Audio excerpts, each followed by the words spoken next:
အားလုံးမင်္ဂလာပါညီဟွန်ဒေလီရောင်းတင်ကနေပြီးတော့ပြန်ပြီးကြိုဆိုပါရစေဗီဒီယိုတွေလည်းမရိုက်တာကြာပြီပေါ့နော်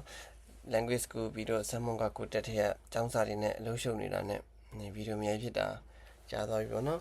ဒီနေ့မှာတော့အားလုံးလည်းမိနေကြတဲ့အကြောင်းလျှောက်တဲ့ခါကျရင်လိုအပ်တဲ့စာစာတမ်းတွေနဲ့ပတ်သက်ပြီးတော့ဖတ်သူတာအနေနဲ့မျှဝေပေးသွားမှာဖြစ်ပါတယ်ပထမဆုံးအကြောင်းလျှောက်ရရင်မှာလိုအပ်တဲ့စာစာတမ်းတွေကတော့ဗီဇာလျှောက်တယ်လို့ပဲဗီဇာတင်တယ်လို့ပဲပေါ့နော် Curio Mail Sign လာစာစာရွက်တွေကိုအကုန်လုံးတင်ရမယ်နံပါတ်1ချက်နံပါတ်2ချက်ကဘာလဲဆိုလို့ရှိရင်ကျောင်းလာစာကိုဘယ်လိုသွင်းထားလဲဆိုတဲ့အချက်လက်ကိုခိုင်လုံအောင်ပြရမယ်နံပါတ်3ချက်ကကြတော့ဘန်စာအုပ်ကို copy ကူးပြီးတော့အကုန်လုံးကိုတင်ပေးရမယ်ဒါကတော့ကျောင်းလျှောက်တဲ့အခါမှာဗီဇာလျှောက်တဲ့ချက်တို့ချက်နဲ့တူတဲ့အချက်ပေါ့နော်ဒါအပြင်ဘာတွေထပ်ပြီးတော့ switch ကလုပ်ရမလဲဆိုလို့ရှိရင်ကျောင်းလျှောက်တဲ့အခါကျလို့ရှိရင်ရှိဖို့တော့ကီဆိုပြီးတော့ကျောင်းလျှောက်ရတဲ့ရည်ရွယ်ချက်ကိုရေးပြီးတော့တင်ရတာလည်းရှိတာပေါ့နော်ဒီလိုမျိုးကိုကဒီကျောင်းဘာဖြစ်လို့လျှောက်ချင်တာလဲဆိုတဲ့အကြောင်းကိုပတ်သက်ပြီးတော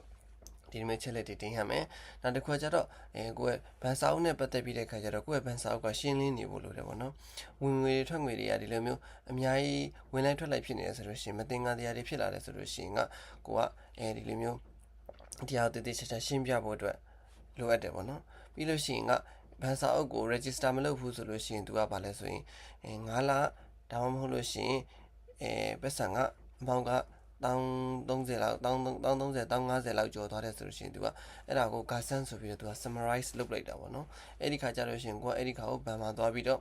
အဲ့ဒီဂါဆန်ဖြစ်သွားတဲ့ဟာကိုတလားချင်းစီသာပြန်ပြီးထုတ်ပြီးတော့ print ထုတ်ပြီးတော့ဒီလိုမျိုးတင်ပေးရတယ်ပေါ့နော်ပြီးလို့ရှိရင်Curio Mail Sign ကကြတော့ Arrival သူကကိုကဘယ်နှခုလုပ်တယ်လဲအလုပ်လုပ်လို့ရှိရင်လုပ်တဲ့လောက်ဟာကိုအကုန်လုံးတင်ရတယ်ပြီးလို့ရှိရင်နောက်တစ်ခုကကြတော့ဘာလဲဆိုရင်အလုပ်တွေကိုခဏခဏပြောင်းတယ်ဆိုလို့ရှိရင်တရက်လုပ်ပြီးတော့ပြောင်းသွားတယ်ဆိုလို့ရှိရင်အဲ့တရက်စာအတွက်ကိုလိုက်ပြီးတော့တင်ရတာရှိတယ်ပေါ့နော်ဗီဇာတင်တဲ့အခါမျိုးမှာလည်းအဲ့လိုမျိုးလိုအပ်တယ်ပေါ့နော်အဲ့ဒီခါကျတော့အဲ့လိုမျိုးအလုပ်တွေကိုခဏခဏပြောင်းတာကတော့အဆူဆူမလုပ်ဘူးပေါ့နော်တကယ်၍ကိုယ်နဲ့မကိုက်လို့ပြောင်းတယ်ဆိုလို့ရှိရင်တော့ပြောင်းဖို့တော့အားပေးတယ်ပေါ့နော်ဒါပေမဲ့တရက်လောက်လုပ်ပြီးတော့ပြောင်းတာတော့အဲ့လိုမျိုးဆိုတလားလို့ပြောင်းတာတော့ဆိုရင်အဲ့လိုမျိုးဆိုရင်ပြကိုပြောင်းရင်ပြောင်းတော့လိုက်ပြီးတော့ Curio Mail Sign ကလိုအပ်တာဖြစ်တဲ့အတွက်အဲ့ဒါတွေကိုလိုက်ပြီးတော့ကိုထွက်သွားတဲ့အခါကျရင်လည်းအဲ့ဒီဆိုင်တန်းချော့တွေစီမှာသွားပြီးတော့ Curio Mail Sign ကိုတောင်းရတာဖြစ်တဲ့အတွက်အဲ့ဒါကちょっと面倒くさいかもしれませんဆိုအဲ့ဒါရဲ့နောက်တစ်ခုကျတော့ဗာလဲဆိုရင်ကိုကမြန်မာပြည်ကနေပြီးတော့ကျောင်းလာကတွင်းတဲ့အခါကျလို့ရှိရင်အခုချိန်မှာကျတော့မြန်မာပြည်ကနေငွေထဲလွှဲလို့မရဘူးလို့အကုန်လုံးကသတ်မှတ်ထားတဲ့အခြေအနေထားဖြစ်တဲ့အတွက်တငယ်ချင်းကလာပြီးယူလာပေးတာပဲဖြစ်ဖြစ်ဒါမှမဟုတ်လို့ရှိရင်ဂျပန်မှာရှိတဲ့ကိုယ့်ရဲ့ညီကိုမောင်နှမကလွှဲပေးတာပဲဖြစ်ဖြစ်ဒီလိုမျိုးတွေနဲ့ကျောင်းလာကတွေတွေးနေကြတာပေါ့နော်မြန်မာပြည်ကကျောင်းသားတွေများသောအားဖြင့်အကုန်လုံးပေါ့နော်ဒီလိုမျိုးဖြစ်တဲ့အတွက်ကိုကတငယ်ချင်းကယူလာပေးတယ်ဆိုရင်တော့တငယ်ချင်းရဲ့ဂျပန်နိုင်ငံကိုလာတော့ဂျပန်နိုင်ငံကိုဝင်တော့လေးစိတ်မှာဒီစိတ်တုံး passport မှာဒီစိတ်တုံးထုတ်ခဲ့ရတယ်အဲ့ဒီ passport ကို copy ကူးပြီးတော့တင်ပေးရမှာပေါ့နော်အဲ့ဒီ passport ကိုcopy ကူးပြီးတော့သူလာတော့သူကကျွန်တော်ကိုအကြောင်းသားစာယူလာပေးတယ်အင်းကနေပြီးတော့သူနဲ့ထည့်ပေးလိုက်တာဖြစ်ပါတယ်ဆိုပြီးတော့အဲ့လိုမျိုးစာတန်ကိုတက်တင်နေတော့အဲ့လိုမျိုးတင်ပြပေးရမယ်ပေါ့နော်ကိုယ့်ရဲ့ညီကိုမနမဂျပန်နေသွင်းပေးတယ်ဆိုလို့ရှိရင်တော့လေသူသွင်းပေးတဲ့လာစာပေါ့နော်သူရဲ့ slip လာစာ slip လေးကိုပြပြီးတော့ show sign လေးပြပြီးတော့သူသွင်းပေးတာဒီလိုဖြစ်ပါတယ်ပေါ့နော်ဒီမျိုးချက်လေးလုပ်ရပြီးတော့အရေးကြီးတဲ့အချက်ကတော့အကြောင်းရှောက်မယ်ဆိုလို့ရှိရင်တော့အဲ့အကြောင်းနဲ့ပတ်သက်တဲ့အချက်လက်ကိုကတေးသေးချာချာလေးသိထားဖို့လိုတယ်ပေါ့နော်။ဘာဖြစ်လို့သွားကျင်တာလဲဆိုတဲ့အတွက်ရှိဖို့တော့အကြောင်းမှာကသူကဘာလဲဆိုရင်ဒီလိုမျိုးစာတမ်းတွေတင်လိုက်ပြီးစစ်ဆေးလိုက်ပြီးမြန်မာပြည်ကစာတမ်းတွေလိုတာပေါ့နော်ဒီ online map တွေအကုန်လုံးကလိုအပ်တယ်ပေါ့နော်ဒါတည်းမြန်မာပြည်ကနေပြီးတော့ language school 6တွေကဆီယမစီမှာအကုန်လုံး text စုလုပ်ထားပြီးသားထပ်ထားပြီးသားစာတွေဖြစ်တဲ့အတွက်ဆီယမစီကနေပြီးတော့ဒါတွေအကုန်လုံးပြန်ထုတ်ပြီးတယ်ပေါ့နော်။ဆမ်မွန်တက်တာပဲဖြစ်ဖြစ်တိုင်းကကုတက်တာပဲဖြစ်ဖြစ်အဲ့လိုမျိုးတက်တယ်ဆိုရင်လိုအပ်တဲ့စာတမ်းတွေကိုအဲ့လိုမျိုးတင်ရမယ်ပြီးရင်မန်စစ်စစ်မှာများသောအားဖြင့်မေးခံရတာကမြန်မာပြည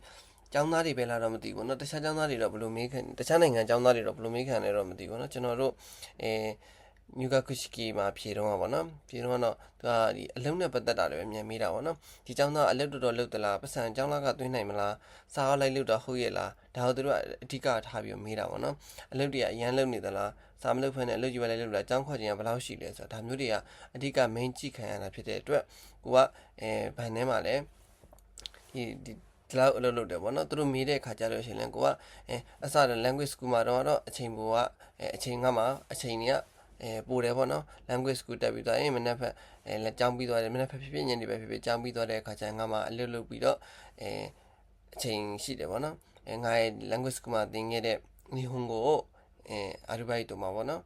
အသုံးချတာပေါ့အဲ့လိုလုပ်ခြင်းအဖြစ်ငါရဲ့ဂျပန်စာကတိုးတက်ဖို့အတွက်ငါအလုပ်လုပ်တယ်ငါအတွက်အချိန်ပိုရှိတယ်ဒီလိုမျိုးဆမ်မွန်ကကိုဖြစ်ဒိုင်ကကိုဖြစ်ဝင်ပြီးတဲ့ခါကျရင်တော့ငါကဒီလီဟာကို main majority ねပေါ့နော်ဆမ်မွန်的にဒီဟာကို勉強しないといけないからဒီဟာကိုလောက်ရမှာဖြစ်တယ်ပေါ့နော်အဲ့လိုဖြစ်တဲ့အတွက်ငါရဲ့အလုပ်ချိန်ကိုဆမ်မွန်ကကိုဖြစ်ဒိုင်ကကိုတက်တဲ့ခါဖြစ်ရင်တော့日本語ကကိုလောက်အများကြီးမလုပ်ဘူးပေါ့နော်ဒါမျိုးတွေကိုကိုကနည်းနည်းလေး import လုပ်ထားဖို့လိုတယ်ပေါ့နော် message လုပ်တဲ့ခါကျရင်တော့ဒီနေ့ကတော့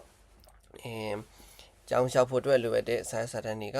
ဗီဇာလျှောက်တော့စာစာတန်းတွေနဲ့ဆင်နေပေါ့နော်ဒါပေမဲ့အနေနဲ့ထပ်ဖြစ်ရမယ့်စာစာတန်းတွေရှိတာကိုဘုဒ္ဓတာအနေနဲ့မျှဝေပေးလိုက်တာပဲဖြစ်ပါတယ်အားလုံးကိုကျေးဇူးတင်ပါတယ်ဒီဗီဒီယိုကအားလုံးအတွက်ဘုဒ္ဓတာရှိမယ်ဆိုရင်တော့ channel လေးကို like subscribe လုပ်ပြီးတော့